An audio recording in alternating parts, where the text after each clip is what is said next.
ओम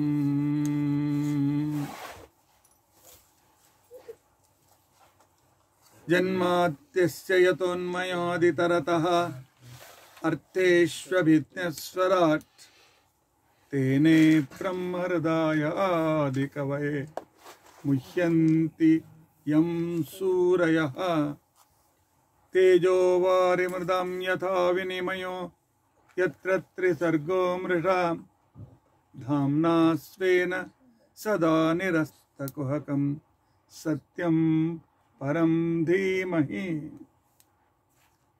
सृष्टिस्थित्यप्यहेया नियतिदृशितमो बन्धमोक्षाश्च यस्मात् अस्य श्री ब्रह्मरुद्र प्रभृतिसुरनरद्वीषशत्रुत्मकस्य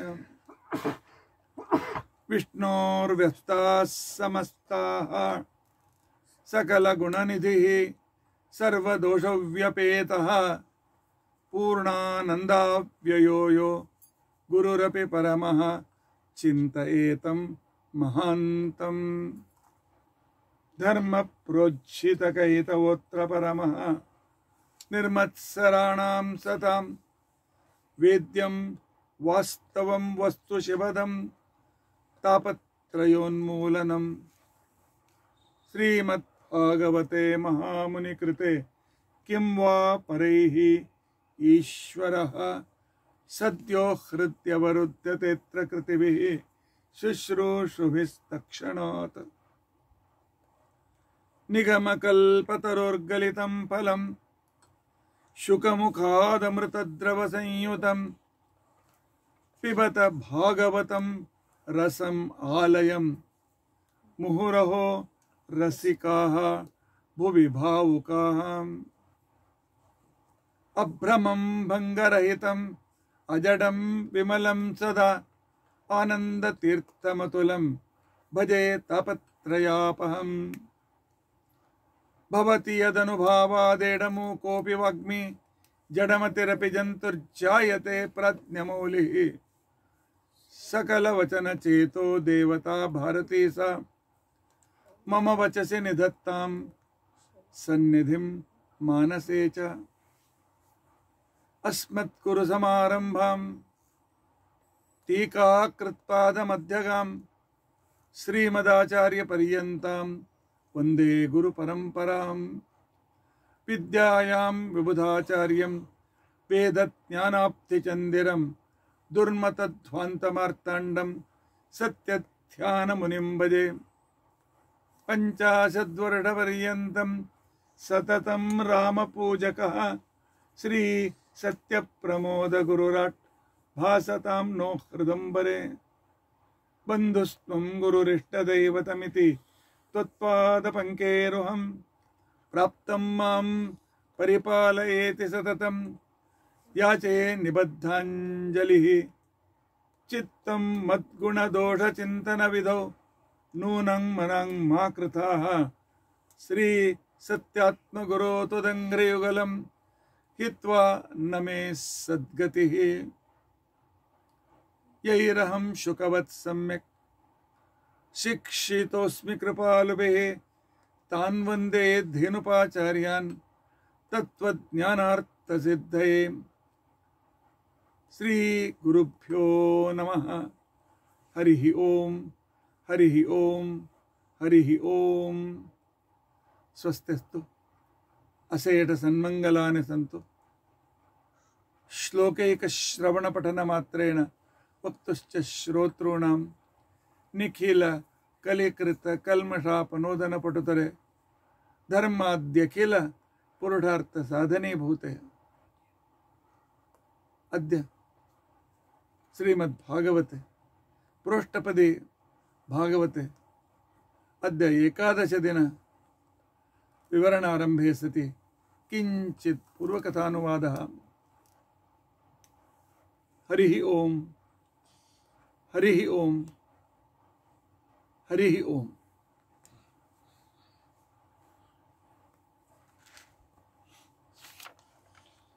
हरे राम राम राम हरे हरे हरे कृष्णा कृष्ण कृष्ण हरे हरे हरे राम राम राम हरे हरे, हरे कृष्णा कृष्ण कृष्ण हरे हरे, हरे राम राम राम हरे हरे, हरे कृष्णा कृष्ण कृष्ण हरे हरे, हरे राम राम राम हरे हरे, हरे कृष्णा कृष्ण कृष्ण हरे हरे। उग्रं वीरं महाविष्णुं ज्वलन्तं सर्वतोमुखं नृसिंहं भूषणं भीषणं भद्रं मृत्युर्नमामः। पृथु राजा की उत्पत्ति हुई क्लोनिंग अर्थात श्रीमंत क्रिया के द्वारा, और उनके साथ बाएं हाथ से भुजा से अर्ची नाम की एक युवती का प्रादुर्भाव हुआ। पृथु राजा में पृथु नाम के भगवान का विशेष सन्निधान था और अर्ची में महालक्ष्मी का सन्निधान था। ऐसा अद्भुत राजा राज्य को मिला समझकर देवता भी वहां पर राजाभिषेक को आ गए थे। उस समय बंदी मागध स्तुतिकारता पृथु का स्तोत्र करने लगे। आप राजा हैं, आपकी कीर्ति आचंद्रार्क है, प्रजा आपसे खुश है इत्यादि। तब बीच में पृथु ने उनको रोक दिया, बस आज से आपको इस काम से निकाल दिया गया। वो घबरा गए, राजा हमारी गलती क्या हुई, हमने क्या कम आपकी स्तुति की। उन्होंने कहा मेरी स्तुति क्यों करते हो और झूठ स्तुति क्यों करते हो। अभी ये मैं सिंहासन पर बैठ रहा हूं, मेरा जन्म अभी हुआ है, आपकी कीर्ति आचंद्रार्क बढ़ गई है, प्रजा सब खुश है, सब क्यों। हमारी नौकरी, हाँ तुम्हारी नौकरी डबल पगार तुमको दिया जाएगा। हमारा काम आज से भगवान का स्तोत्र करो, भगवान की स्तुति करो।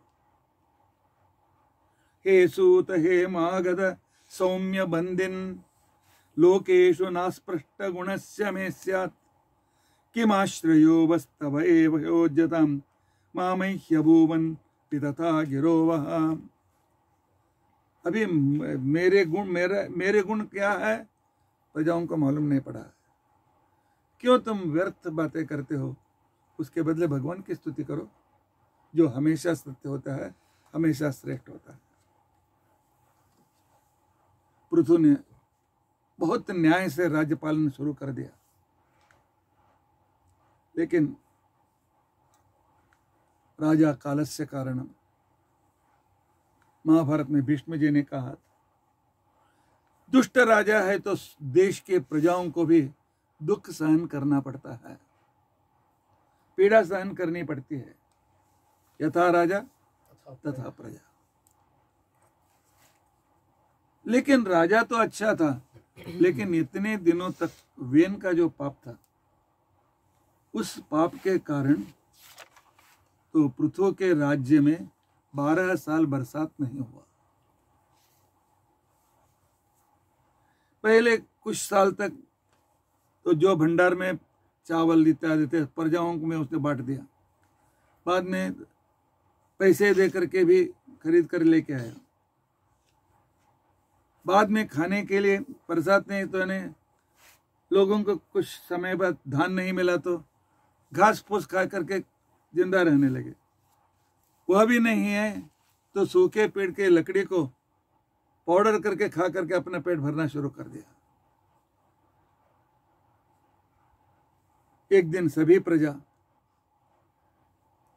राजमहल के सामने आ गए। पृथु राजा से उन्होंने प्रार्थना की, राजा उनसे मिलने के लिए आया। सभी प्रजा कहते हैं राजा भूख से तिल तिल तिल कर हम मर रहे हैं, बहुत तरह से पीड़ित होकर के और अत्यंत खिन्न होकर के हम पूरी तरह से बहुत बिलबिला रहे हैं और तिल तिल करके मर रहे हैं। आप हम पर उपकार करो। क्या आपको सैन्य को आज्ञा दे दो, फटाफट हमारे सिर को काट देंगे। कम से कम उपवास के कारण जो पीड़ा है वो तो कम हो जाएगी। मरना तो है, जल्दी मरेंगे तो अच्छा रहेगा। तो राजा ने कहा ठहरो, सभी ऋषि मुनियों को बुलाया। आप भूमि को आहुति दे रहे हैं कि नहीं? भूस्वाहा हम दे रहे हैं। और उसने किसानों से पूछा, बीज बो रहे हैं? राजा हमने संग्रह करके करके जितना बीज बोलते हैं जमीन उसे गिलंकृत कर रही है, गिल रही है, एक भी उसका धान का अंकुर ऊपर नहीं आ रहा है। तो राजा ने कहा ठीक है। राजा ने अपने सारथी को कहा रथ तैयार करो और कहा पृथ्वी देवी तुम कहाँ हो? तुमसे मिलने के लिए मैं आ रहा हूं।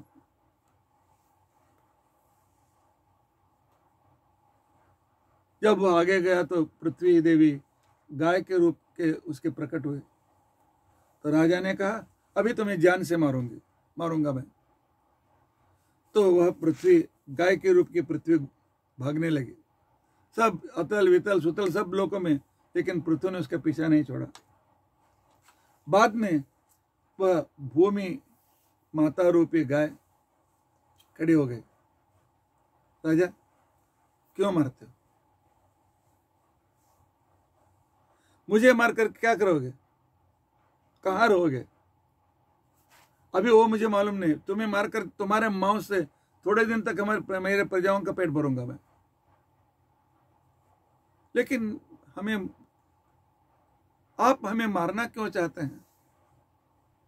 राजा ने कहा देखो, रोज ऋषि मुनि तुम्हें भूस्वाहा जो अपने आपा से तुमको आहुति दे रहे हैं, तब तुम्हारा काम है अच्छी तरह से फसल दे करके पूरी प्रजाओं का पेट भरना। आपका काम है, कर्तव्य है। पृथ्वी देवी आप नहीं कर रहे हैं, मैं राजा हूं, आपको शिक्षित करूंगा। तब पृथ्वी देवी ने कहा देखो, जो भी राजा होता है वह पृथ्वी का पति भी होता है, भूपति भी होता है। लेकिन तुम्हारे पिता अर्थात जिनके शरीर से तुम उत्पन्न हुए हो, उसने इतना पाप किया, इतना पाप किया, इतना पाप किया, मेरी शक्ति भी चली गई है।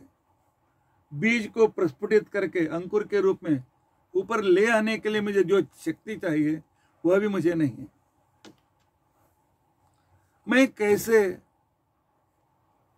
धान दूं? खेत में धान का कैसे मैं उगाऊं? तब कहा उसने ठीक है, तुम्हें उगाने की शक्ति के लिए मुझे क्या करना पड़ेगा बोलो।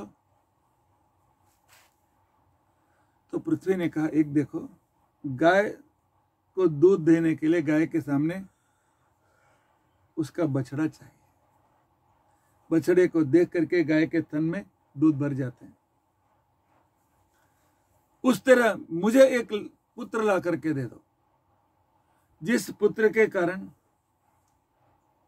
मैं तुम लोगों को भरपूर दूध अर्थात आहार दे सकती हूं। मुझे एक पुत्र ला कर दो। आप ही कहो किसको लेके आऊं मैं। उसने कहा मनु को मेरा बछड़ा बना करके लेके आओ। तो बछड़ा देने के बाद वो भरपूर दूध देने लगे, सबके पेट भर गए। यह एक सांकेतिक कथा है।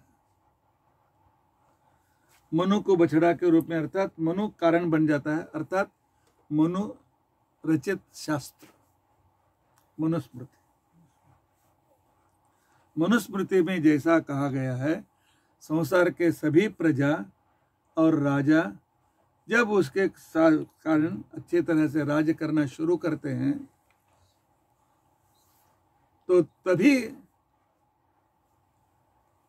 अच्छी तरह से बरसात इत्यादि होता है और धान उग जाते हैं। जब प्रजा लोग भी धर्म छोड़ देते हैं, जब राजा भी धर्म छोड़ देता है, तो राज्य में सुभिक्ष नहीं होता।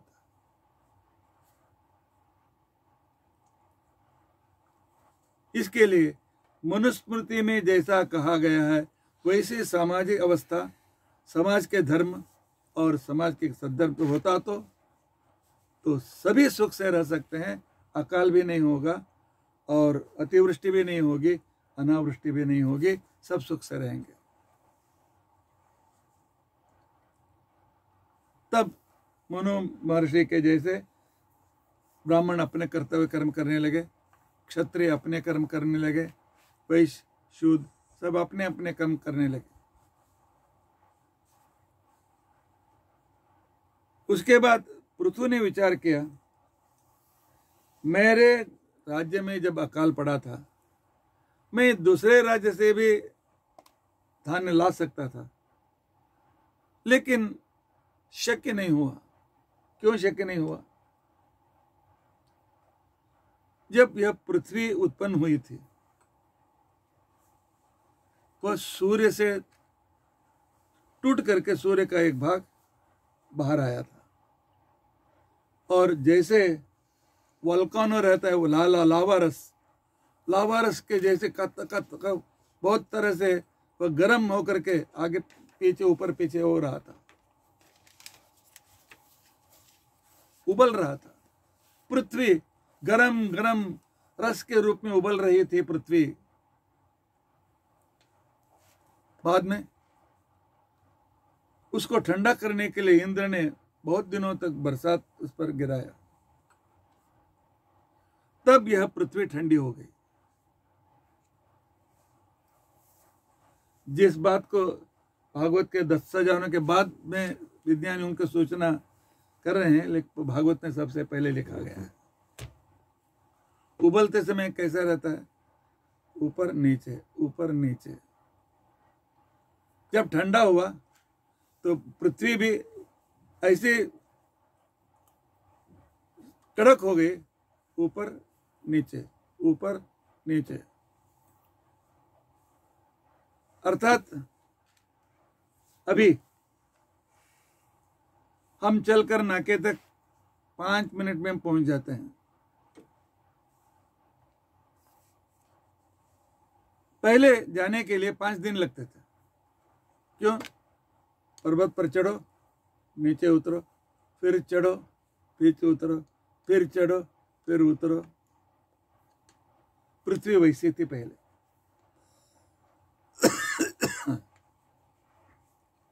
पृथु ने सोचा नहीं,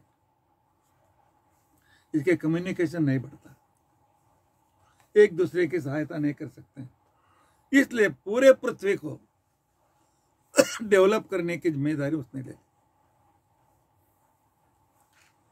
अर्थात रोड बनाना, कम्युनिकेशन के लिए संपर्क करना। अपनी जिंदगी जितने हजारों साल रहा, उसके अंदर पूरे पृथ्वी को उसने डेवलप किया। आजकल हम एक रोड डेवलप करने के लिए सालों लग जाते हैं, पूरी पृथ्वी को। इसीलिए हमारी पृथ्वी को पृथ्वी ऐसा नाम आया पृथु राजा से। पहले इस पृथ्वी का नाम था मेदिनी।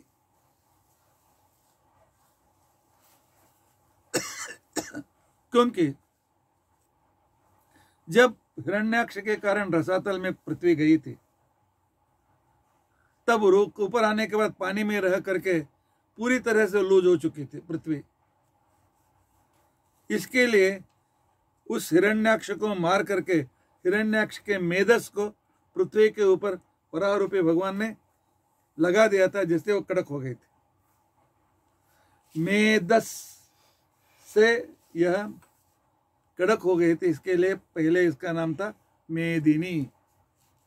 जब पृथु राजा ने इसका डेवलपमेंट किया,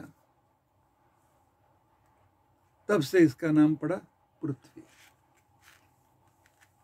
अर्थात जो भी नाम है उसके पीछे एक हिस्ट्री है।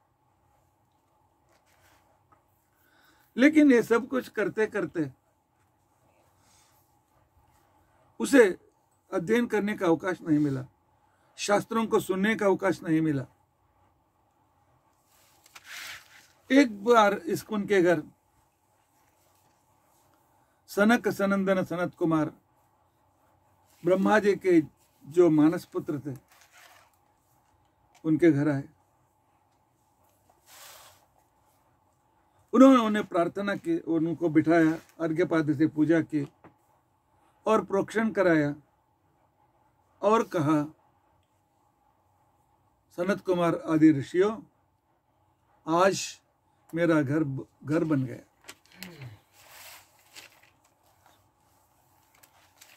तो मैत्रेय से विदुर पूछते हैं कि घर बन, उस दिन घर में नहीं था क्या? वह क्या पूरे ग्राउंड में रहता था राजा? नहीं, घर के जैसा दरवाजे के सब कुछ थे, लेकिन सिर्फ दरवाजे खिड़की रहने से, फर्श रहने से, अंदर अनेक रूम रहने से वह घर नहीं बनता है। घर वह तभी बनता है, उस घर में 4 काम होने चाहिए।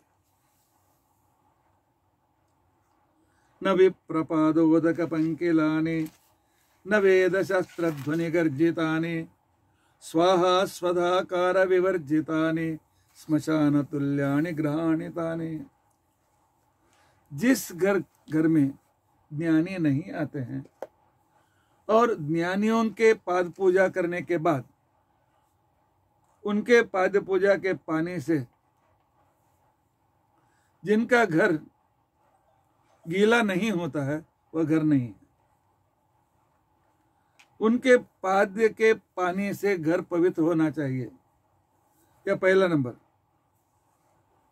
जिस घर में वेद और शास्त्र के मंत्र का उद्घोष नहीं होता है,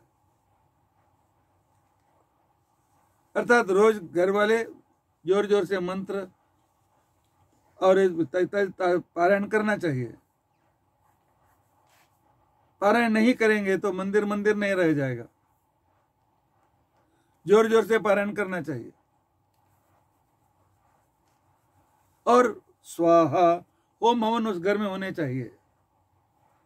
स्वधा पितृश्राद्ध घर में होना चाहिए। ये 4 जिस घर में नहीं होते हैं वे घर स्मशान माने जाते हैं, घर नहीं माने जाते, क्योंकि स्मशान में वेद मंत्र का उच्चारण नहीं होता है। 1-2 थोड़ा हुआ तो हुआ, नहीं तो नहीं। इसलिए अंत्यक्रिया में सब तरह के वाक्य ज्यादा हैं, वेद मंत्र बहुत कम है। और विप्र पूजा स्मशान में नहीं होती है, श्मशान में होम हवन नहीं होता है, तो स्मशान में श्राद्ध भी नहीं होता है। और जिस घर में चारों नहीं है वो घर भी स्मशान है। आप आए, आपके पाद पूज के पानी के करे हमारा घर पवित्र हो गया, आज मेरा घर बन गया। और उन्होंने हाथ जोड़ करके वह खड़ा रहा। तो सनक सनंदन आदि ने पूछा, राजा क्या चाहते हो मुझसे? मैं तुम्हारे क्या कर सकता हूं, बताओ। राजा ने कहा, पहले 12 साल तो अकाल पड़ा हुआ था। उस अकाल में पहले के 12 साल चले गए। बाद में पृथ्वी को समतल बनाने के लिए, अर्थात कांटेक्ट करने के लिए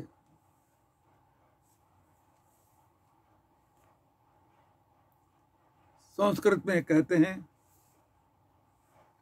कि एक घर है तो वह खेत माना जाता है। खेत से ही खेड़ ऐसा आ गया। तो तुम्हारा गांव का नाम खेड़ है ना? मुखेड़। मुखेड़, खेड़ मतलब गांव, छोटा सा गांव। पहले 1-2 घर है तो खेड़ माना जाता था, 10 से 25 घर हैं तो खरबट माना जाता था, और 25 से ऊपर घर जहां पर थे उसको वाटिका माना जाता था, और 50 के ऊपर घर जहां रहते थे उसे ग्राम माना जाता था। उसके बाद नगर, उसके बाद पट्टन। पट्टन मतलब हजारों घर का रहने वाला बहुत बड़ा शहर। इतना ऐसा विभाग करके उनसे एक गांव से दूसरे गांव को रास्ता बना करके जोड़ने का काम पृथु ने किया था। तो मेरी सारी जिंदगी उसमें ही चलेगी। इसलिए मैं शास्त्र का अध्ययन नहीं कर सका। बिना शास्त्र के मरना भगवान की कृपा नहीं होगी। तो इसके लिए मुझे संक्षेप में शास्त्र का सार बताइए। पूरा ग्रंथ पढ़ो, मैं पढ़ने समय नहीं है मुझे, मेरे पास। इसलिए संक्षेप में पूरे शास्त्र का सार क्या है, संक्षिप्त उसका विधान क्या है।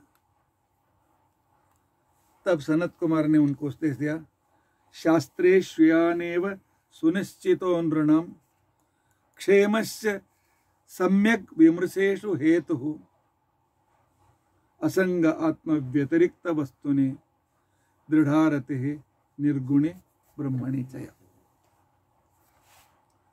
सभी शास्त्रों को अच्छी तरह से विचार विमर्श करके, मतन करके, विमर्शा करके अंतिम कंक्लूजन क्या हो सकता है?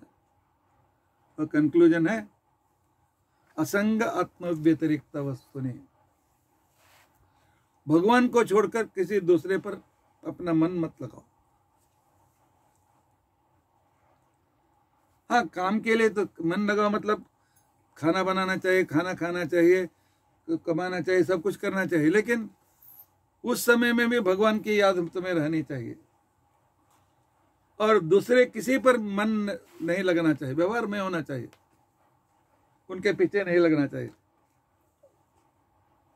और भगवान में दृढ़ भक्ति रहनी चाहिए। भगवान में आसक्ति और भगवान से व्यतिरिक्त सभी में विरक्ति। जहां पर यह है, यही शास्त्र का पूरा सार है। इसमें पूरा शास्त्र का सर्वस्व आ गया।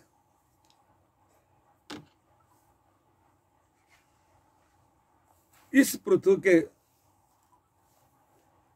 वंश में एक प्राचीन बर्ही नाम का राजा हो गया। उस प्राचीन बर्ही राजा का तो उसके मन में एक ही चिंता थी कि मैंने जो काम किया वैसा काम दूसरा कोई नहीं करना चाहिए। रिकॉर्ड ब्रेक मेरा, और मेरा नाम, मेरा अकेले के नाम गिनीज बुक में रहना चाहिए। गिनीज बुक नहीं था उस समय, अर्थात मेरा समान दूसरा रिकॉर्ड ब्रेक कोई नहीं करना चाहिए। तो उसके लिए उसने क्या किया? यज्ञ करना शुरू कर दिया। आज विरार में उपवन कॉम्प्लेक्स में होम किया, तो दूसरे दिन तो दूसरा कॉम्प्लेक्स कौन सा उस बाजू में? Grace colony. हाँ, ग्रेस कॉलोनी में। तीसरे दिन जॉयविला में। इस तरह दर्भ को डाल करके, होम यज्ञशाला को बना करके उसने इतना यज्ञ किया कि पृथ्वी में जगह खत्म हो गई। हजारों यज्ञ करता है। तो उसका जो अभी अंतिम यज्ञ चल रहा था, नारद जी उसे मिलने के लिए आए। उन्होंने उनका स्वागत किया, बिठाया और उनके अर्घ्यपाद्य इत्यादि को दिया। अर्घ्यपाद्य इत्यादि उनको दिया और हाथ जोड़कर खड़ा हो गया। तो नारद जी पूछ रहे, क्या चाहते हो? नारद जी, आप कहाँ से आए? महाराज जी क्या, मैं घूमता घूमता था, मैं आज स्वर्ग गया था, भेजते यमलोक और फिर नरक, और उसके बाद मैं हाँ यहाँ पर आ गया, डायरेक्ट आया हूँ। स्वर्ग गए थे क्या? अरे परसों ही मैं स्वर्ग में था। आपने उधर कोई एक विशेष स्पेशल तैयारी देखा क्या? महाराज ने पूछा, स्पेशल तैयारी क्यों? मैंने सुना है एक यज्ञ कर से ही स्वर्ग में उसके लिए एक अच्छी व्यवस्था होती है। मैंने इतना यज्ञ किया, इतना यज्ञ किया, मेरे लिए आधा स्वर्ग मेरे लिए रिजर्व होगा, वह होगा। कोई व्यवस्था उधर हुआ क्या? आपने देखा क्या? महाराज ने कहा, मैं सब जगह घूमता रहा, ऐसा कोई दिखाई नहीं दिया। हाँ हाँ, अभी याद आ गया, मैं नरक से सीधा यहां पर क्यों आया? नरक में एक बहुत बड़ी जगह, उसके चारों ओर तो कांटों के तारे लगे थे, और उसके अंदर बड़े बड़े क्रूर प्राणी बांधे गए थे, हजारों। तब मैंने वहां से व्यवस्थापक को पूछा, यह क्यों? उन्होंने कहा, एक महापापी इधर आने वाला है अभी, उसके लिए सब कुछ व्यवस्था है, उसको इन पंछियों के बीच में डाल देंगे, वो क्या करेंगे करने दो। मैंने पूछा, ऐसा व्यक्ति क्यों? इतना पापी व्यक्ति कौन है? राजा, मैं क्या कहूं, उन लोगों ने तुम्हारा नाम बताया। प्राचीन बरी के लिए नरक की तैयारी है। मैं कहा, हाँ, क्या बात है? मैंने इतना यज्ञ किया तो फिर भी मुझे नरक, यह कैसी व्यवस्था है? वेद की व्यवस्था, शास्त्र की व्यवस्था का अन्याय नहीं हुआ क्या? नारद ने कहा, किसके लिए यज्ञ किया तुमने? भगवान को संतुष्ट करने के लिए किया, लोक का उपकार करने के लिए किया, अपनी कीर्ति के लिए किया। अपनी कीर्ति के लिए कितने पशुओं को बलि दिया तुम? वे सभी पशु जिन जिन को तूने बलि दिया, उन सभी पशुओं को वहां पर क्रूर प्राणी बना करके बांध दिया गया है। तो जाते हुए उनके सामने जाएगा तो सब पशु, हमें तुमने बलि दिया था ना, तुमको खींच के तुम्हारे मौत को खाया जाएगा, तुमको टुकड़ा टुकड़ा करके खा लेंगे। प्राचीन नारद ने कहा, यज्ञ करो, याग करो, जो भी करो भगवत प्रीति के लिए, कृष्ण विष्णु प्रेरणया विष्णु प्रीत्यर्थम। जहां पर विष्णु प्रेरणया विष्णु प्रीत्यर्थम नहीं है, वो सब कुछ व्यर्थ है, पाप है वो। विष्णु प्रेरणया विष्णु प्रीत्यर्थम तुम्हारे मन में नहीं है तो जितना घी जलाया उसका पाप तुमको आता है, जितने लकड़ियों को व्यर्थ जलाया पाप आता है। संसार के किसी भी वस्तु को भगवान की पूजा के बिना अपने स्वार्थ के लिए हम जब करते हैं, ये पचंती आत्म कारणात सस्तेनो दंडमर्हति, भगवत गीता में स्पष्ट रूप से कहा गया है। अपने लिए खाना बनाने वाला नरक में जाता है, दंडित होता है। भगवान के नैवेद्य के लिए मैं करूंगा, करो, बाद में प्रसाद के रूप में ले लो। तो इसके लिए तो किसी तरह मेरा उद्धार करो।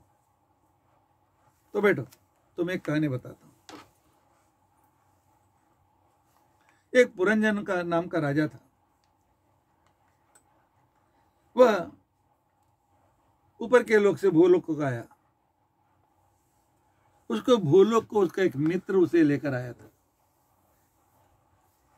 वह अपने रहने के लिए योग्य जगह ढूंढ रहा था। तब वो आकाश से उतर करके हिमालय पर्वत में आया। हिमालय पर्वत से नीचे उतरकर दक्षिण की ओर निकल पड़ा। वहां पर बहुत अच्छा नगर उनको देखने को मिला। उस नगर के चारों ओर परकोटे बांधे गए थे, गढ़ बांधे गए थे, और शत्रु नहीं आना चाहिए इसलिए कोटे के बाहर खंदक भी बने हुए थे। खंदक मालूम है तुम लोगों को? खंदक क्या होता है? हर एक परकोटे के बाहर बहुत बड़ा गड्ढा बनाकर पानी भरते हैं, क्योंकि शत्रु डायरेक्ट परकोटे के ऊपर ये नहीं करना चाहिए। यदि खंदक को देखना है तो हमारे बीजापुर को आ जाओ। परकोटा बहुत बड़ा खंदक, क्योंकि पानी के ऊपर जाने के लिए एकदम आक्रमण नहीं कर सकते हैं, इसलिए सुरक्षा के लिए खंदक बनाते हैं। और जब उसने नगर में प्रवेश किया, पूरा नगर खाली था।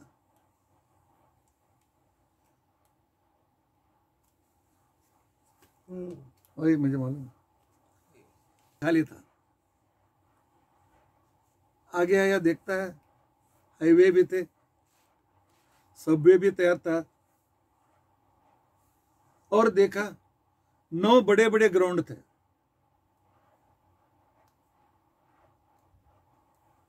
और उस नगर के लिए 9 महाद्वार नौ महाद्वार थे।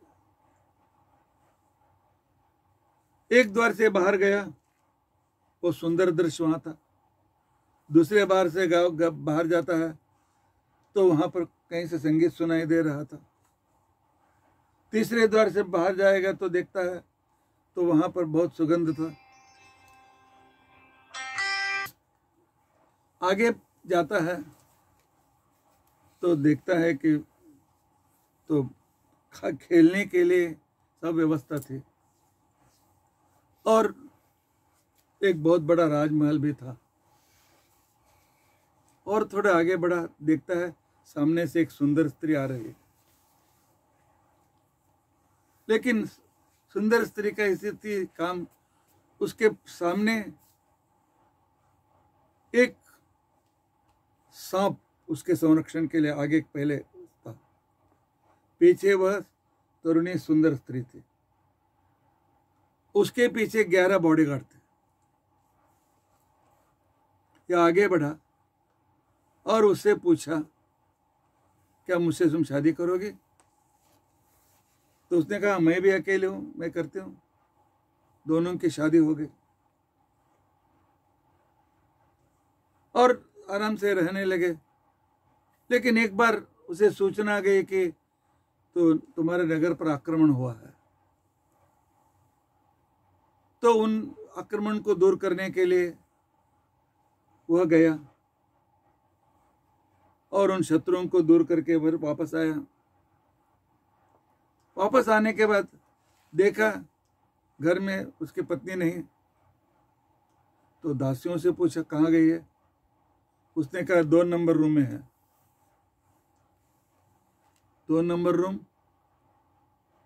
राजाओं को अंतपुर में नंबर 1, नंबर 2, नंबर 3 ऐसे रूम थे। पहला रूम का नंबर है काम, तो राजा को खुश करने का है तो पहले के रूम में रहती थी।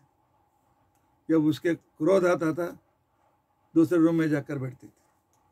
अर्थात बीवी को बहुत गुस्सा आया। राजा वहां गया, मनाने की कोशिश की। अब भी तुम लोग अपने घर में ऐसे 4-5 रूम बनाओ, गुस्से में तो एक रूम में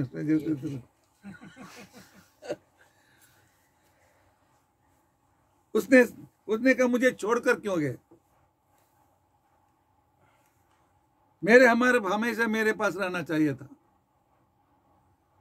राजा ने कहा ऐसा हो गया, ठीक है, मैं तुम्हें खुश करने की कोशिश करूंगा। लेकिन वो कितना करने पर भी खुश नहीं होती थी। उसको समझाते समझाते उसको 110 लड़के उत्पन्न हो गए और 1100 लड़कियां उत्पन्न हो गई, लेकिन भी उसको गुस्सा कम नहीं हुआ। तब सेनापति ने आकर के कहा, जरा नाम की एक राक्षसी है, तो उसने नगर पर आक्रमण किया है। उसके साथ एक 365 पुरुष हैं, 365 स्त्रियां हैं। अच्छा, वो क्या कर रहे हैं? तो एक एक पत्थर निकाल रहे हैं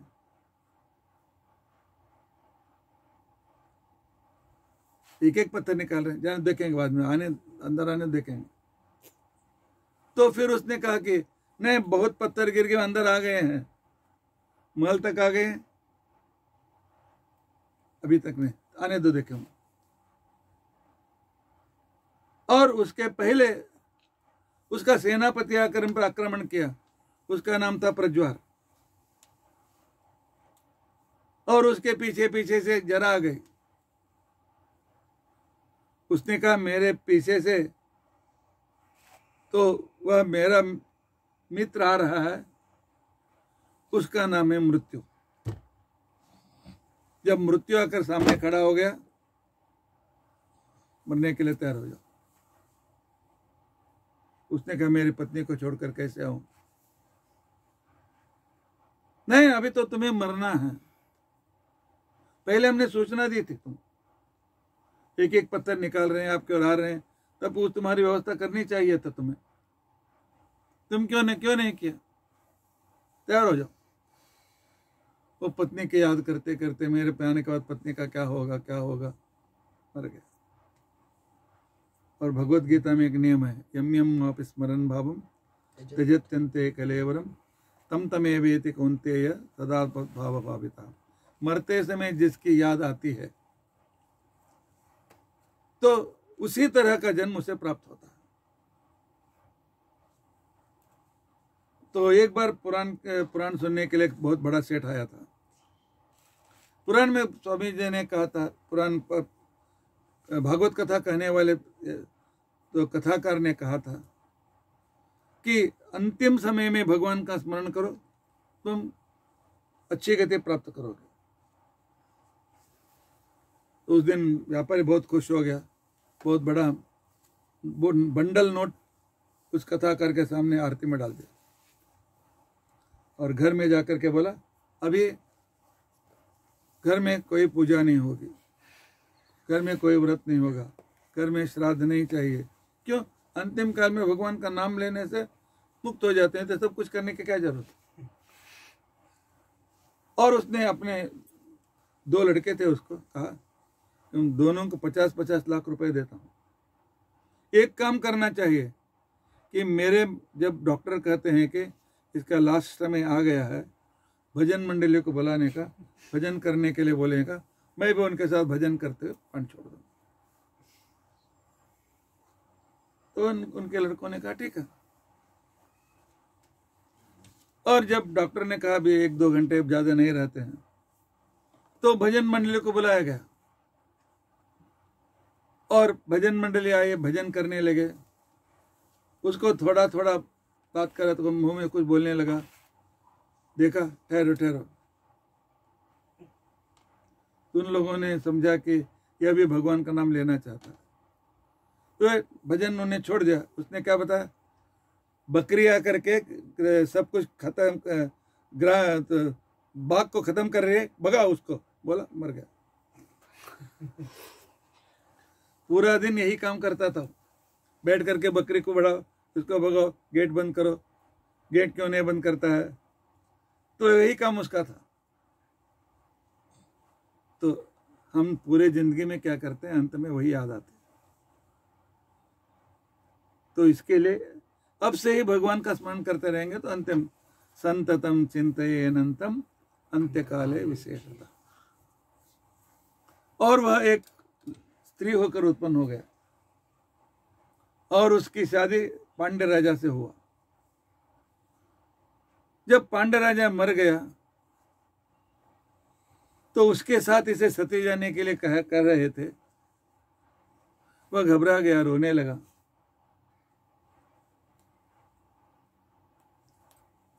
राजा कहता है, नारद जी मेरा यहाँ तक आ गया है, आपने कहा नरक में सारी व्यवस्था हो गई है, कुछ शास्त्र का उपदेश दो बोलेंगे तो कहानी कहते हैं, राजा रानी का कहानी कहते हुए बैठे हैं।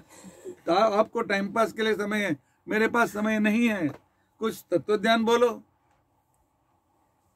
उन्होंने कहा मैं तत्वज्ञान ही बोल रहा हूं। आकाश से, हिमालय से उतरकर दक्षिण देश में आने वाला व्यक्ति है, पुरंजन है, जीव।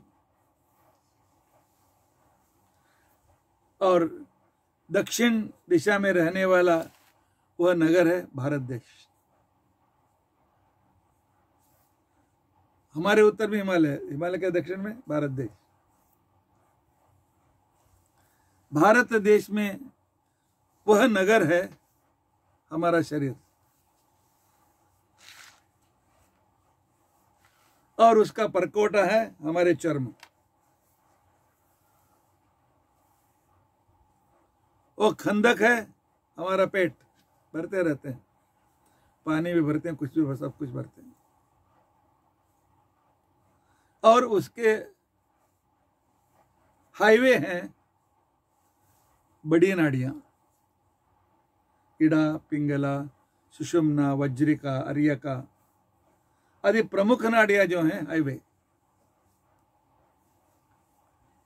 और सबवे जो हैं छोटे छोटे, जितनी नाड़ियां हमारे शरीर, हृदय से 1000 नाड़ियां निकलती हैं। सूक्ष्म नाड़ियां तो सबवे थे। और वहां खेलने के लिए 9 ग्राउंड थे, 10 ग्राउंड थे, 9 नहीं 10। जहां पर आंख है यह एक ग्राउंड, और यह एक ग्राउंड, यह एक ग्राउंड, यह एक ग्राउंड। अर्थात इनसे हमें सुख प्राप्त होता है। आंखों से देखने का सुख प्राप्त होता है, नाकों से सुगंध का सुख हमें प्राप्त होता है। इस तरह हमारे शरीर में पंच कर्मेंद्रिय, पंच ज्ञानेंद्रिय, ये यही है यहाँ के ग्राउंड, खेल के ग्राउंड थे। और 9 द्वार थे हमारे शरीर में, 9 छिद्र हैं। 2 आंखें, 2 नाक, नाक के 2 भाग, मुंह, 2 कान, और नीचे के 2 विसर्जन अंग। ये द्वार हैं। हम किसी भी द्वार से जब व्यवहार करते हैं हमें खुशी होती है, हमें खुशी प्राप्त होती है। सुख प्राप्त करने के लिए दरवाजे हैं।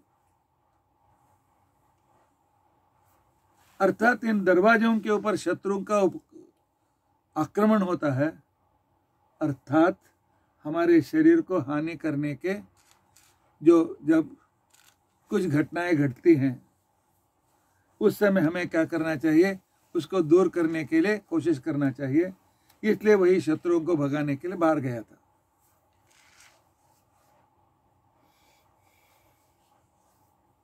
और उसके सामने एक सुंदर स्त्री आ गई, वही है हमारी संस्कार रहित बुद्धि। मनुष्य की बुद्धि उसकी पत्नी है। और उसके सामने 5 फण वाला दिन में उसका संरक्षण करता है।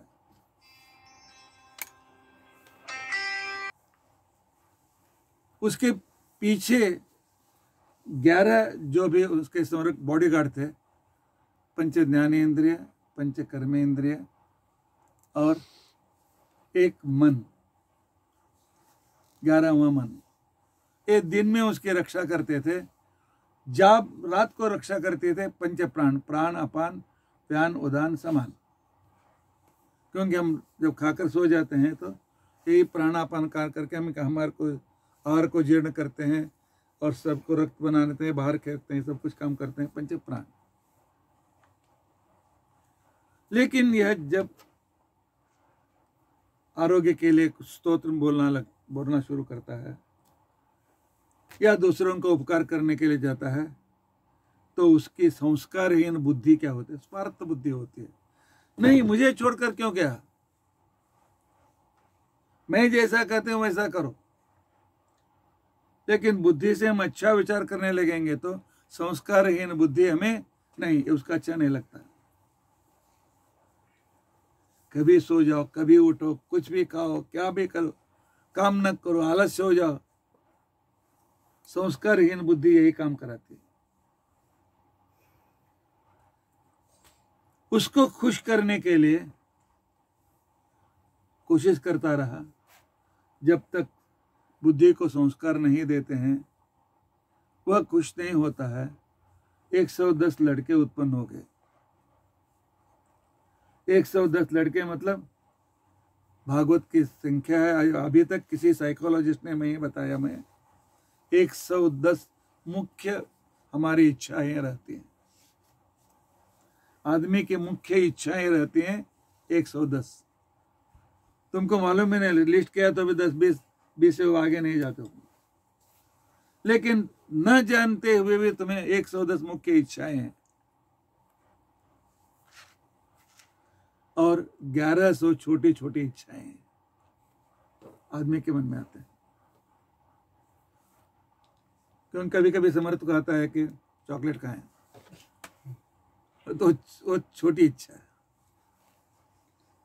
तो ऐसे जो इच्छाएं हैं 1100 होते हैं, तो उनको पूर्ण करते करते पूरा जिंदगी चली जाती है। ये करूंगा, वो मुझे चाहिए, ये मुझे चाहिए, ये आएगा तो करूंगा, ऐसा हुआ तो मैं करूंगा, ऐसा हुआ तो मैं करूंगा, करूंगा करूंगा बोल करके तो 350 गंधर्व, 365 गंधर्व, 365 गंधर्वी, अर्थात 365 दिन और 365 रात। ये क्या करते हैं? एक एक पत्थर को गिरा रहे हैं। 1 साल का आयु गया, दूसरे साल आयु गया, आयु जा रहा है। भगवान सूचना देते हैं तुम्हारी आयु गई।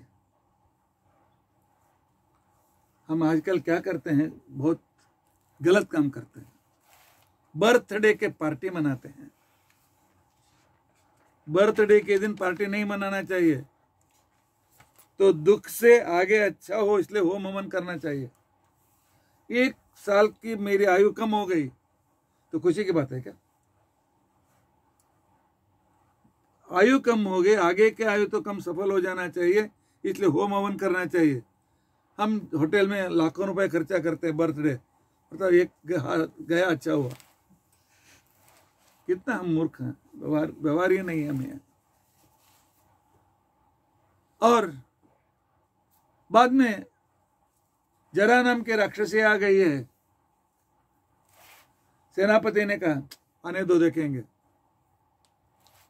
वह राक्षसी एकदम नहीं आते, सूचना देकर आती है। जब आदमी को 45, 40, 50 साल हो जाते हैं, जब उठने बैठने में घुटना, पैर दुखने लगते हैं, उठने में त्रास होता है, बैठने में त्रास होता है, यह मृत्यु देवता का पहला टेलीग्राम है। तुम्हारे यहाँ 50% तुम्हारे गांव के पास में आ गई हूं, अभी तो सुधारो, अभी 50 साल तुम्हारे बाकी में है। और जब बाल हम घुटने लगे तो भी फिर भी हम यहाँ वहाँ घूमना नहीं छोड़ते हैं। हम उसको बॉम्ब लगा करके ठीक करने की कोशिश करते हैं, नहीं तो रिप्लेस करके हम अभी युवक हैं समझते हैं।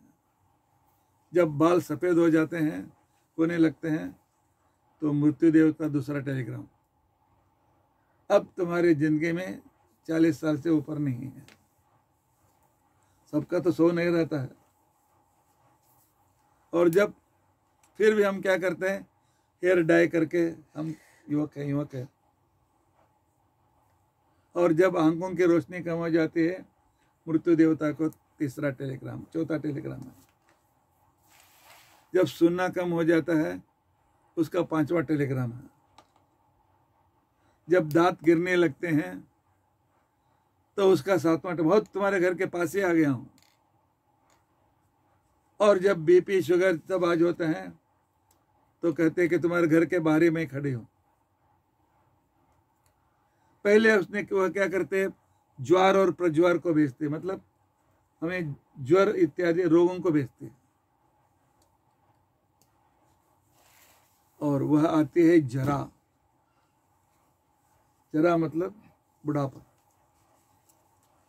तब भी हम वो चाहिए, ये चाहिए था, ये चाहिए, ये चाहिए, भगवान को प्राप्त करें कोशिश नहीं करेंगे, एक दिन मृत्यु आकर के सामने खड़े हो जाए। इसके लिए बुद्धिमान आदमी को वह आने से पहले ही इस ऐसी साधना करनी चाहिए कि वह यमदूतों के हाथ में नहीं पड़ना चाहिए, साक्षात भगवान की प्राप्ति हो कर सकती। इसके लिए आज पूर्णाहुति कर दो, चलो तपस्या के लिए। तो पुरंजन बहुत खुश हो गया और उस पुरंजन ने जो तपस्या की, पुरंजन ने प्राचीन बरही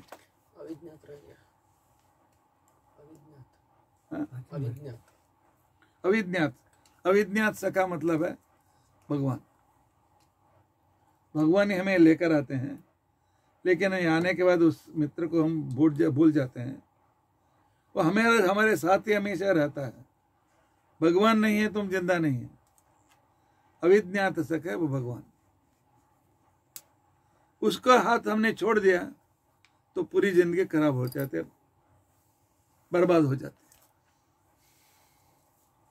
उस प्राचीन बरही के 10 लड़के थे। तो नाम कहाँ कर रखूं समझ कर सबको एक ही नाम रख दिया, प्राचेतस।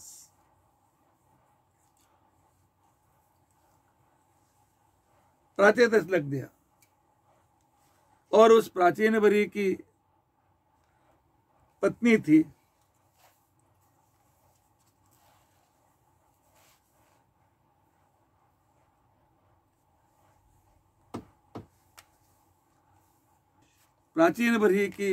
थी शतद्रुति।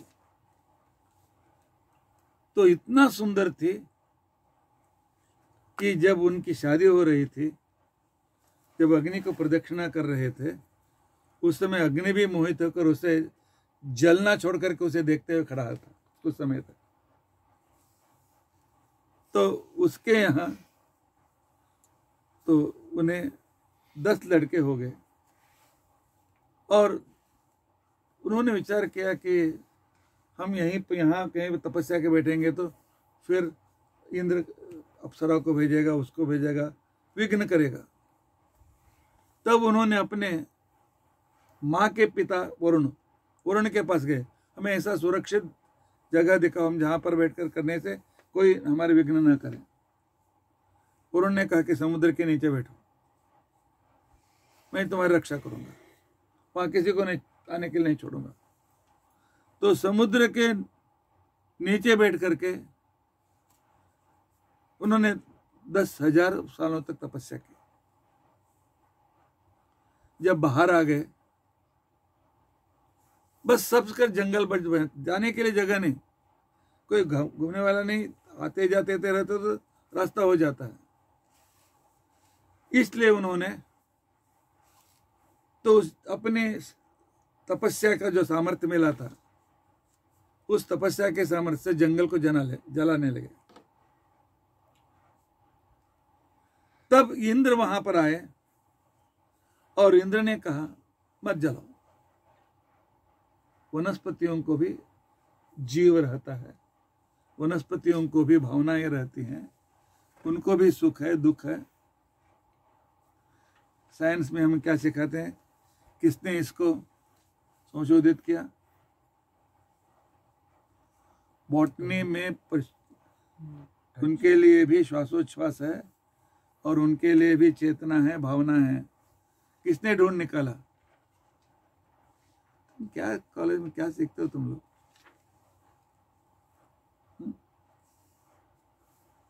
कन्नड़ का तमिलियन आदमी है। टीवी सुब्रमण्यम।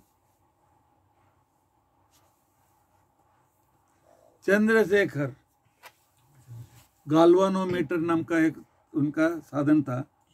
उस साधन से उन्होंने जगदीश चंद्र बोस ने तो इसका संशोधन किया गाल्वानोमीटर के कारण। सब विद्यार्थियों को विज्ञान भी मालूम रहना चाहिए। टाइम पास नहीं करने, एक किताब लेना, दूसरे से किताब ले लो, पढ़ते बैठो। लेकिन भागवत में सबसे पहले कहा गया है कि उसके हजारों वर्ष पहले, लेकिन स्कूल में यह नहीं सिखाते हैं, क्योंकि भागवत मतलब उनके लिए काल्पनिक किताब। और उस समय उन्होंने जलाना बंद कर दिया। तब उस वनदेवता थी, तो वनदेवता का शादी उनसे, उन प्राचेतों से कर दिया गया। और उस वनदेवता का नाम था, एक नाम है मुझे याद नहीं आ रही है, तो उसका नाम था मारिशा। और यह पहली स्त्री थे जिसके लिए 10 पति थे। द्रौपदी को 5 नहीं, इसके 10 पति थे।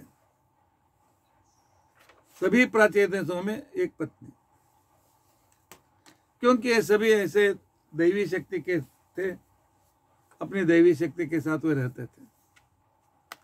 और उनका लड़का उत्पन्न हुआ, उसका नाम रख दिया गया दक्ष। जिस दक्ष प्रजापति का यज्ञ ध्वंस हो गया था, उसके बाद उसी के वंश में आगे जाकर के 60वीं पीढ़ी जो थी वह दक्ष उत्पन्न, 60वीं पीढ़ी में दक्ष पुनः उत्पन्न हुआ, वही दक्ष उत्पन्न हुआ।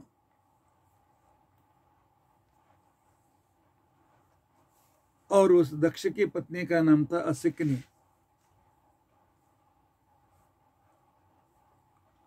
और उसने तपस्या करके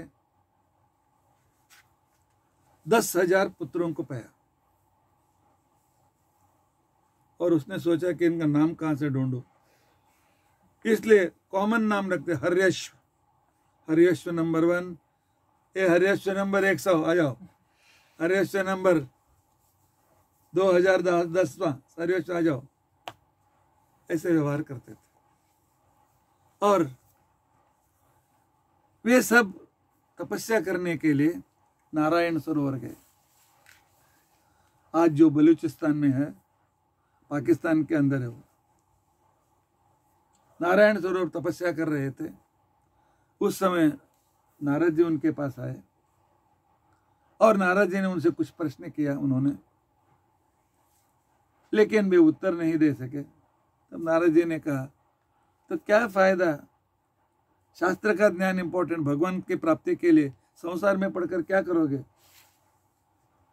सब कुछ सर्वसंग परित्याग करो, चलो तपस्या करने के लिए जंगल में चले जाओ, राज्य लेकर क्या करोगे। सभी के सभी सन्यासी हो गए, चले गए।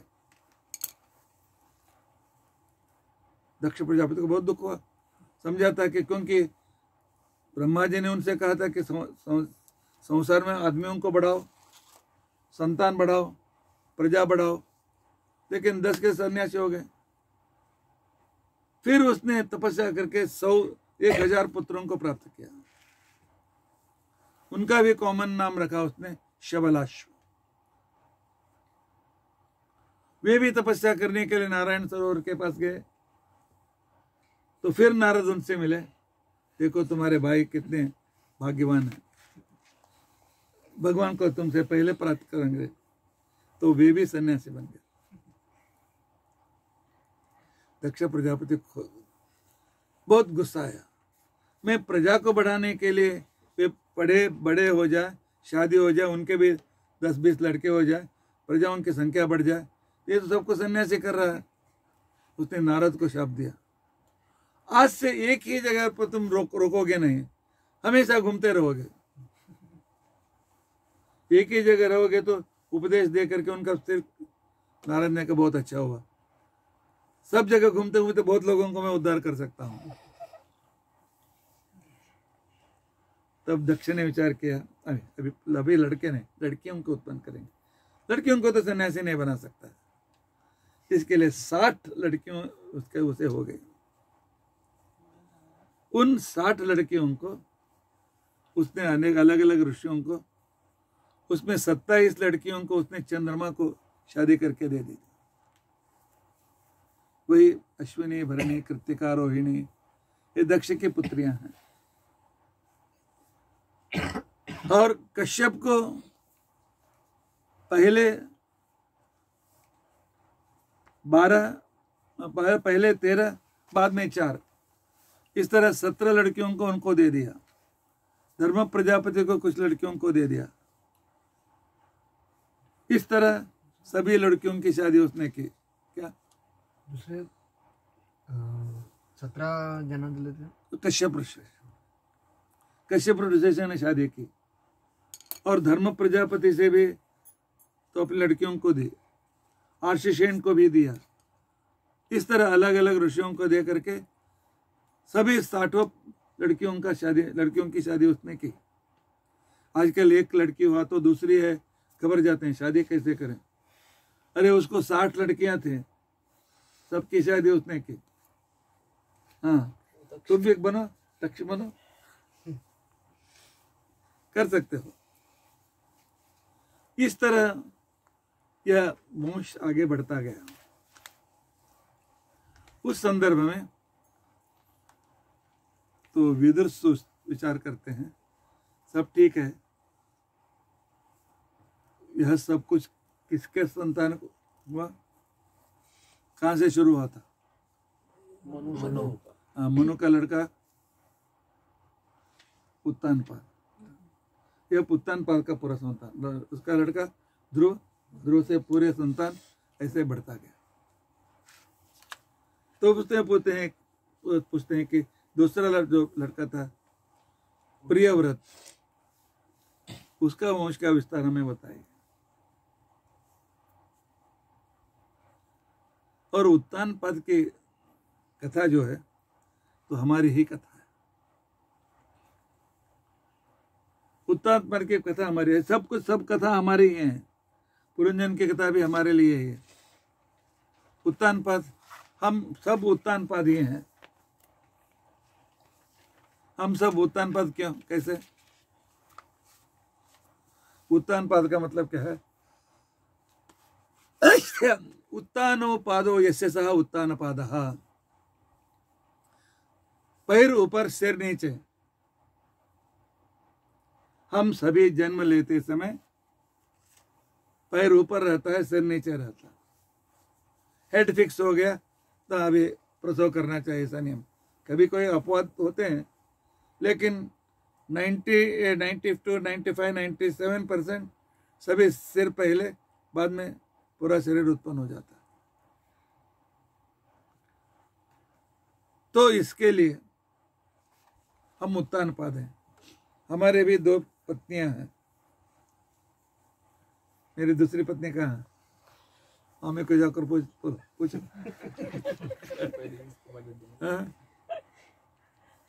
हम सबके 2 पत्नियां हैं। एक अच्छी बुद्धि सुनीति, एक बुरी बुद्धि सुरुचि। सुरुचि क्या कहते हैं? अच्छा दिखाई देते चाहिए, लेकिन वो अच्छा है या नहीं देखता नहीं। उससे उत्तम लड़का हो जाता है, लेकिन लोगों को जल्दी मर जाता है। विचार विमर्श करके हम जो काम करते हैं वह परमानेंट होता है। तो इसके लिए हमें ध्रुव रूपी पुत्र को प्राप्त करने की हमें कोशिश करनी चाहिए। अर्थात अच्छी बुद्धि से सोच विचार करके हमें अपने काम करने चाहिए। भागवत कथा के द्वारा हमें पूरा शास्त्रीय संदेश हमें देते रहते हैं। प्रियव्रत राजा, उसकी पत्नी का नाम था बर्हिष्मति। यहां से 5वां स्कंद शुरू होता है। और उसके विचार था, मैं संसार के लिए कुछ ऐसा काम करूं सबको उपकार हो जाए। जब वह विचार करते प्रजाओं के घूमते घूमते रहा था, मालूम पड़ा उसको, हमको भी मालूम रहता है, लेकिन उसको मन में उसने ले लिया कि शाम होते ही अंधेरा हो जाए तो सब काम ठप हो जाते हैं। कि पुराने समय में लाइट नहीं होते थे, कुछ नहीं होते थे। हम जब छोटे थे, सूर्यास्त हो गया खाने के लिए बैठ जाते थे। बाद में घर में एक छोटी चिमनी कंदील से पूरा काम चलता था। तो रात में सभी लोग सोते हैं, विश्रांति करते हैं, अर्थात ज्यादा काम करने के लिए नहीं मिलता है। 24 घंटा दिन हो तो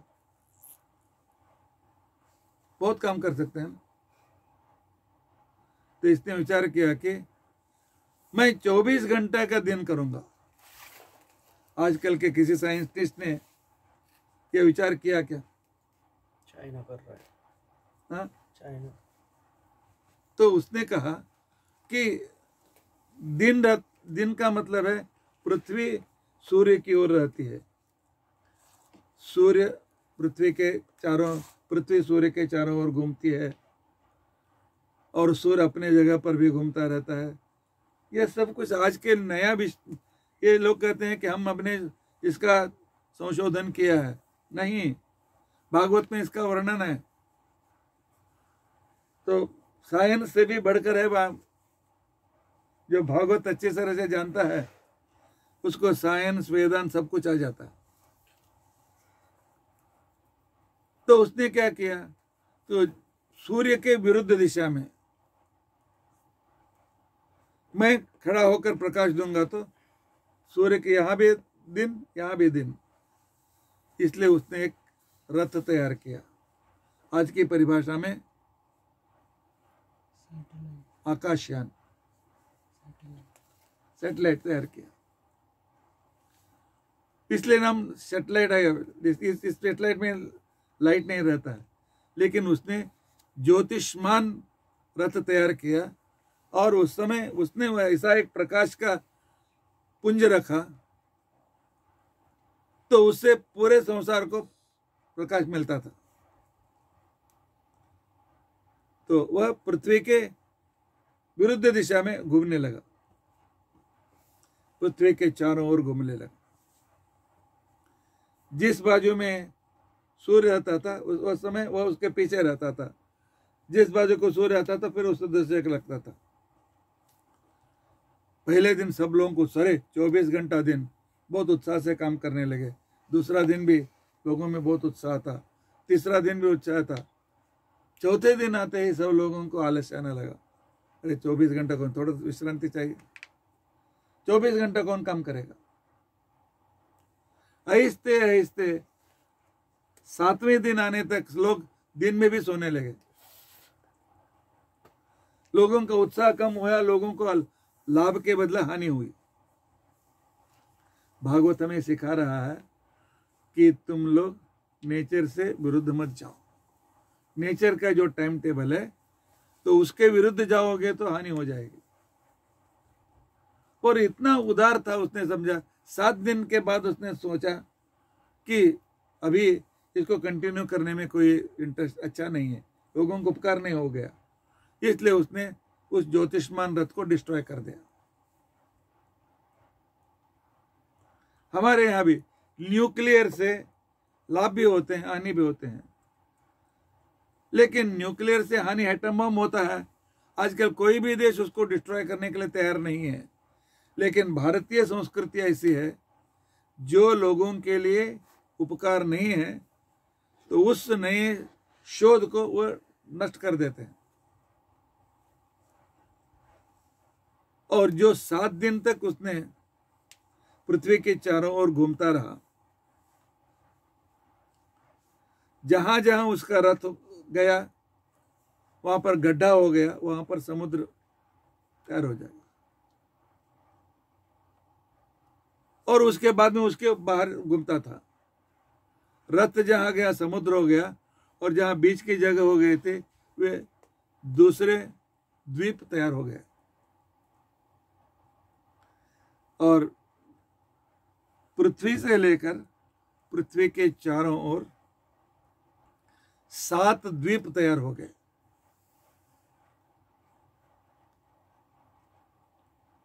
आज कितने हैं? आज भी मेन द्वीप है। उन बीच में जो पानी उसके तैयार किया था, अर्थात पहले से ही थे, वे थोड़ा यहाँ पर मिट्टी गिट्टी इत्यादि भर गए थे, इसलिए हेलो प्रियव्रत ने उनके तैयारी की है। 10 निमिषों में। तो हमारा जो यह द्वीप है, भारत देश है, उसका नाम है जम्बू द्वीप। और यह जम्बू द्वीप लक्ष्य योजन बड़ा है। योजन का मतलब होता है 12 मील। लक्ष्य योजन इसका 12 लाख मील इसका प्रदेश था उस समय। अभी पीछे आगे पीछे हुआ होगा, क्योंकि प्रकृति छोटे भी होते हैं, बड़े भी होते रहती है। और उसके चारों ओर जो लवण समुद्र अर्थात खारा पानी का समुद्र, वह भी 1 लाख योजन है। उसके बाद का द्वीप है प्लक्षद्वीप। प्लक्षद्वीप 2 लाख योजन का बड़ा था। और उसके चारों ओर पानी इक्षु समुद्र, वह भी 2 लाख योजन का था। ज्योग्राफी कितना चाहिए तुमको बोलो? आज की ज्योग्राफी से भी बहुत बड़ी ज्योग्राफी भागवत में कहा गया है, जो भूगोल वर्णन। और तीसरा द्वीप कुशद्वीप, वह 4 लाख योजन बड़ा, और उसके चारों ओर सुरा समुद्र 4 लाखों का था। चौथा द्वीप था क्रौंच द्वीप, 8 लाख योजन का। द्वीप भी उतना बड़ा, उसके बाद समुद्र भी उतना बड़ा, उसका नाम था सर्पी समुद्र। 5वां था शाक द्वीप, 16 लाख बड़ा, 16 लाख उतना बड़ा ही समुद्र। उस समुद्र को दधि मंडोद ऐसा नाम था। और 6वां शालमली द्वीप, और उसके चारों ओर था क्षीर समुद्र। उसके बाद पुष्कर शालमली द्वीप 32 लाख योजन, और क्षीर समुद्र भी 32 लाख बड़ा। और 7वां है पुष्कर द्वीप, 64 लाख, 64 लाख द्वीप और 64 लाख शुद्धोदक उसके चारों ओर। अर्थात पृथ्वी से लेकर वैकुंठ तक उसने जगह बनाया। अभी हमारे लोग सोच रहे हैं कि स्पेस में स्टेशन बनाएंगे, स्पेस में नगर बनाएंगे, अभी सोच रहे हैं, लेकिन भागवत काल में थे, तैयार हो गए। और उसमें उसने 7 लड़के थे उसके। तो जम्बू द्वीप को अग्निद्र नाम का अपने लड़के को राजा बनाया। प्लक्षद्वीप के लिए युग्मजिह्व को राजा बनाया। कुशद्वीप के लिए हिरण्यरेतस, क्रौंचद्वीप के लिए घृतपृष्ठ, शाकद्वीप के लिए मेधातिथि, शालमली द्वीप के लिए यज्वबाहु, पुष्कर द्वीप के लिए वीतिहोत्र। तो इतना बड़ा करके, अर्थात एक राजा ऐसा हुआ जो पूरे यहाँ से लेकर वैकुंठ तक के जितने लोग हैं उनको अपने पुत्रों को राजा बनाए, और हम सबका राजा बना।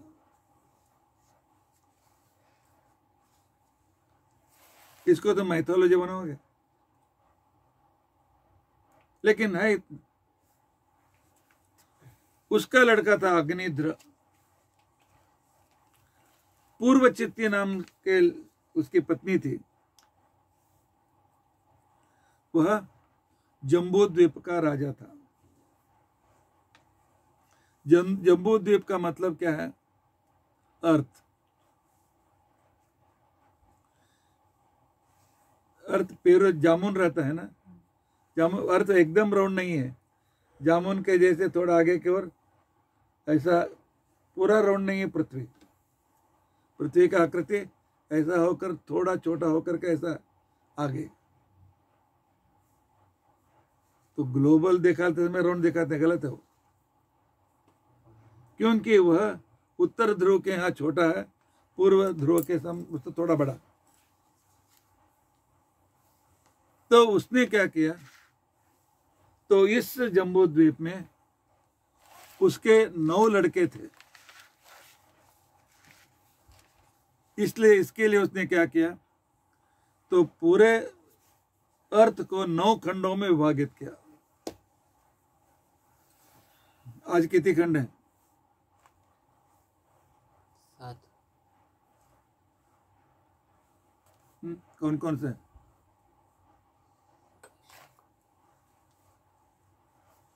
Continent? North America, south America, Africa, Europe, Australia, 7। Asia. 8 है।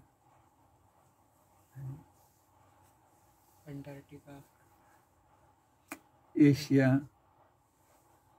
Africa, north America, Russia, China, continent, China, हाँ? खंड। एशिया, एशिया, यूरोशिया में। हाँ, अफ्रीका खंड, अमेरिका खंड, जो खंड है 9 थे, आज साउथ अमेरिका, नॉर्थ अमेरिका मिलकर वो भी 9 हो जाते हैं। तो देखो ज्योग्राफी कितना भागवत में कहा गया। तो 9 खंडों का एक ही राजा था, अग्निध्र। वे कितने समर्थ होंगे, कितनी शक्ति उनमें होंगी। और उसके 9 लड़के थे, 9 लड़कों को तो उसने वहां पर राजा बना दिया। पहला था भरतखंड, एशिया माइनर।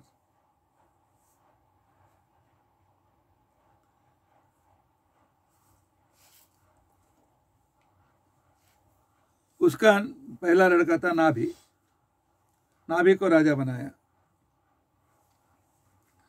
और उसका पत्नी का नाम था मेरु देवी। इतना हिस्ट्री कहीं पर मिलेगी तुमको, लाखों साल के पहले की। राजा और उसके पत्नियों का नाम भी है। किम पुरुष खंड दूसरा, उसका पत्नी का नाम था प्रतिरूपा।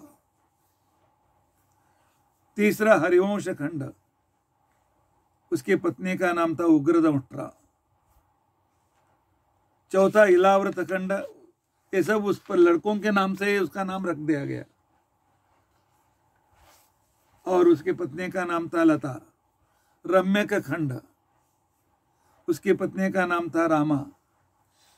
हिरण्मय खंड, उसकी पत्नी का नाम था श्यामा। कुरुखंड, उसकी पत्नी का नाम था नारी। भद्राश्व खंड, उनकी पत्नी का नाम था भद्रा। केतुमाल खंड, तो उसका नाम था देवी। और उस खंडों में भगवान के अलग अलग रूप वहां पर रहते हैं। तो पहला है एशिया माइनर, तो इसे नाभि खंड बोलते हैं। बाद में उसका नाम भरत खंड हुआ। यहां पर के हैं नर नारायण। नर नारायण यहाँ पर आराध्य देवता है।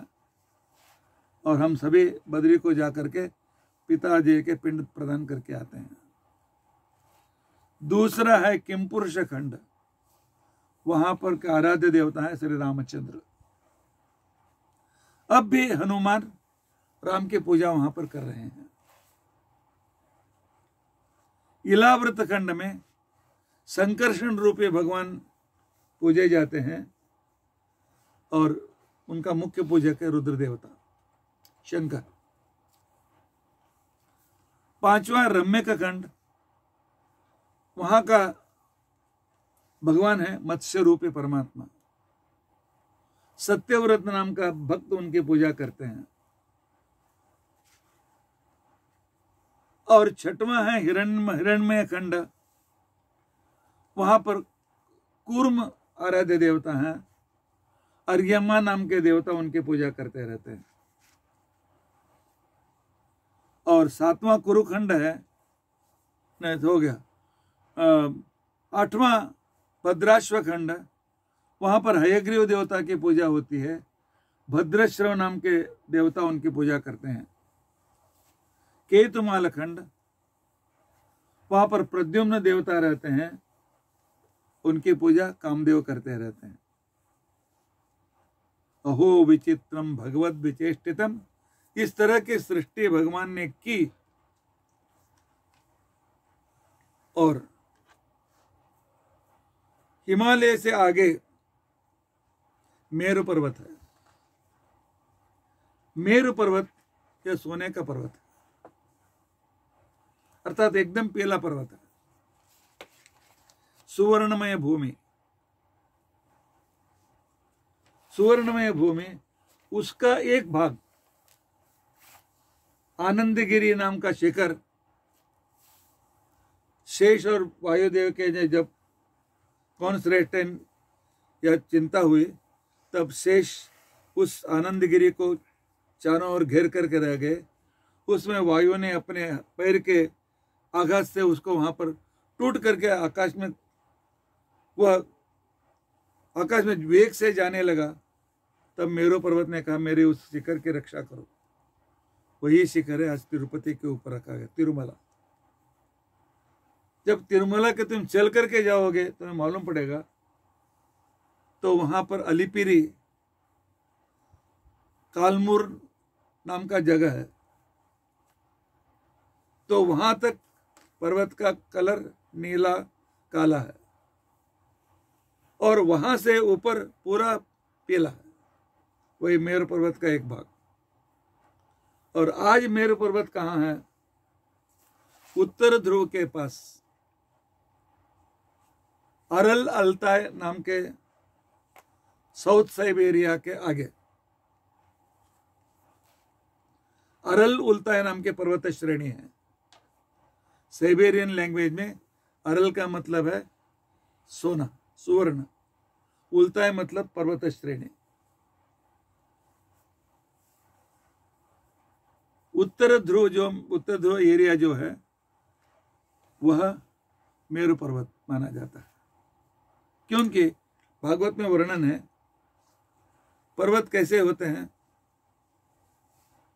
पर्वत नीचे बढ़े और आगे ऊपर जाते जाते छोटे हो जाते हैं, लेकिन मेरु पर्वत ऐसा नहीं है, नीचे छोटा ऊपर बड़ा हो जाता है।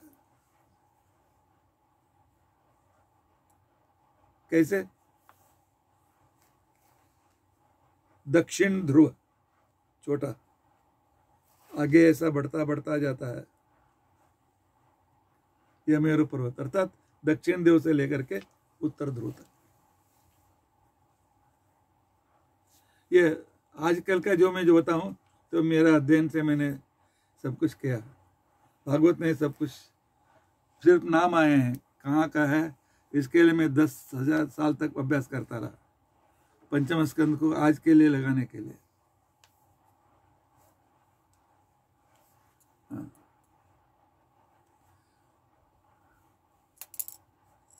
और मेरु पर्वत के ऊपर भगवान के पैर से जो गंगा आई, देवगंगा, मेरु पर्वत के ऊपर वह गिरी, तो वहां से उसके 4 धाराएं हो गई, एक पूर्व को, एक पश्चिम को, एक दक्षिण को, एक उत्तर को। तो उत्तर को जो धारा गंगा की गई,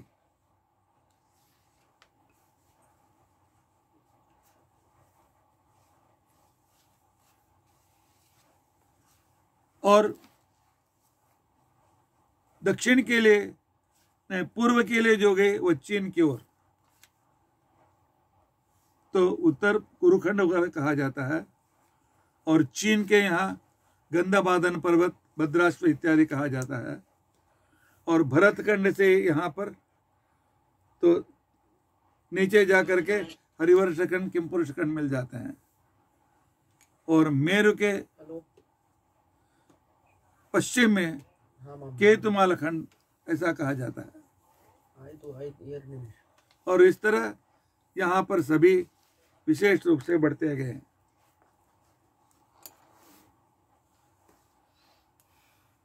यह सब कुछ इसका भी बहुत विस्तार से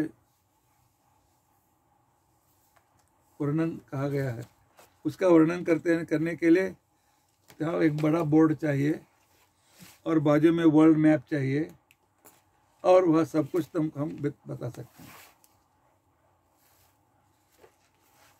तो हमारे जो गंगा की धारा आ गई उसको अलकनंदा नाम पड़ा, और एक दूसरे भाग ऑक्सेस वही गंगा की एक धारा है, और पर्शिया की ओर एक धारा गई है उसका नाम है सिरदरिया। भागवत में उसका नाम है सीता, सीता भद्रा और अलकनंदा आर्यका, ऐसे 4 धाराएं।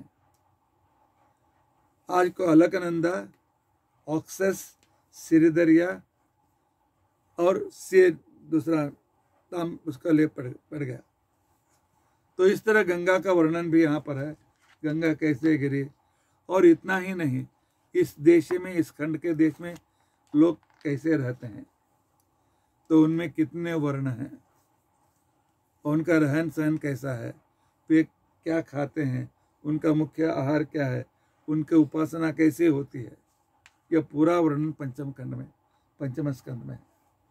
पंचम स्कंद के लिए जो भी प्रवचनकार है उसके लिए बहुत अभ्यास करना पड़ता है,